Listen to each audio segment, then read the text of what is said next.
গ্রামের মানুষ নাকি খুব সহজ সরল হয়। আসলেই কি গ্রামের মানুষ সহজ সরল হয়? হ্যালো এভরিওয়ান, আসসালামু আলাইকুম। সবাই কেমন আছেন? অনেক দিন যাবত একটা বড় ভিডিও আপলোড দেওয়া হয় না, ভাবলাম যে আজকে একটা বড় ভিডিও আপলোড দিব। প্রথমে যে কথাটা বললাম, গ্রামের মানুষ কি সহজ সরল হয় কি না, আসলেই গ্রামের মানুষ কেউই সহজ সরল নয় ভাই। গ্রামের মানুষ নিজের খেয়ে পরের চিন্তা করে বেশি, নিজের কি হচ্ছে না হচ্ছে তা কিছুই দেখে না। কিন্তু আপনার ঘরে কি হচ্ছে, আপনার বিয়ে হচ্ছে কিনা, আপনার সংসারের অশান্তি, এসব নিয়ে গ্রামের মানুষ সবসময় পড়ে থাকে। কারো ভালো কেউই সহ্য করতে পারে না।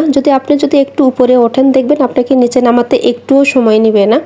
কেউ এতটুকু জায়গাও ছাড় দিতে চায় না। সবাই শুধু নিজের চিন্তা করে।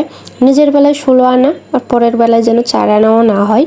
নিজের বাড়িতে কি হবে না হবে সেটা কখনোই দেখবে না। কিন্তু আপনার বাড়িতে কি হচ্ছে, আপনার মেয়ের বিয়ে হচ্ছে নাকি, কার বয়স বেশি হয়েছে, কার সংসারে অশান্তি, কার ছেলের বউ ভালো না, এসব নিয়েই পড়ে থাকে বেশি। গ্রাম আর শহরের মধ্যে অনেক পার্থক্য আছে।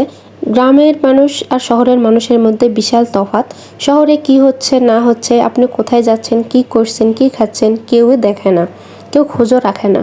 একই বিল্ডিংয়ে থাকা হয়, কিন্তু পাশাপাশি ফ্ল্যাট হওয়া সত্ত্বেও কেউ কাউকে চিনে না, কেউ কারো খোঁজও রাখে না। আপনি খেয়েছেন কিনা, না খেয়ে আসেন, এটা দেখার মতো কেউ নেই।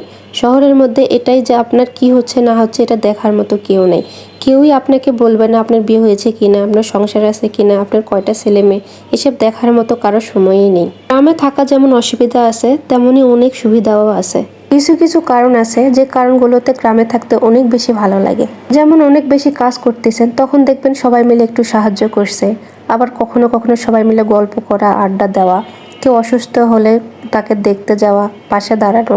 কিছু কিছু কারণ আছে যে কারণে গ্রামটাকে অনেক বেশি ভালো লাগে। গ্রামে কখনো একা থাকতে হয় না, সবাই মিলে একসঙ্গেই থাকি, গল্প করি, আড্ডা দেই। এইসব কারণগুলোতে আমার মনে হয় গ্রামটা অনেক বেশি সুন্দর এবং ভালো। আবার কিছু কিছু কারণ আছে যে কারণে মনে হয় গ্রামে থাকবো না, শহরটাকে বেশি ভালো মনে হয়। আমি কিন্তু গ্রামেরই মেয়ে, আর গ্রামেই বড় হওয়া। আমি আমার গ্রামটাকে অনেক বেশি ভালোবাসি।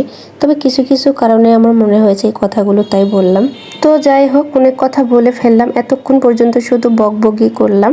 এই ভিডিওটা অনেক দিন আগের ভিডিও, আমি বাড়িতে থাকাকালীন এই ভিডিওটা করা, এডিট করা হয়নি এবং ভয়েস দেওয়ার অভাবে ভিডিওটা আপলোড করতে পারিনি।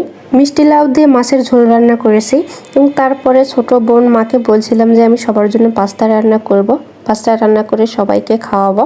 এর আগে আপুর হাতে সব পাস্তা রান্না খেয়েছি। আপুর হাতে সব মজার মজার রান্না খেয়ে আমি নিজেই রান্না করতে পারি না। একটু চেষ্টা করলাম রান্না করার জন্য। শুধু মায়ের হাতের আর বোনের হাতের রান্না খেয়ে খেয়ে এতদিন থাকলাম। নিজের হাতে কখনো বেশি রান্না করাই হয় না। এই প্রথমবার পাস্তা রান্না করছি, তাও আবার মা আর বোনের জন্য। রান্না করছি আর ভাবছি আমার হাতের রান্না কি কেউ খেতে পারবে। আমাদের বাড়ির সব থেকে ছোট সদস্য আছে, তাকে আমি বলছি যে ঈশা, আমি পাস্তা রান্না করছি, তুমি কিন্তু খেও। সব শেষে পাস্তা রান্নাটা মজা হয়েছিল, সবাই খেয়ে ভালোই বলেছে। তো যাই হোক, আজকের মতো এখানেই বিদায় নিচ্ছি। ভিডিওটা যদি ভালো লাগে একটা লাইক, কমেন্ট ও শেয়ার করতে ভুলবেন না। সবাই ভালো থাকবেন, সুস্থ থাকবেন। আল্লাহ হাফেজ সবাইকে।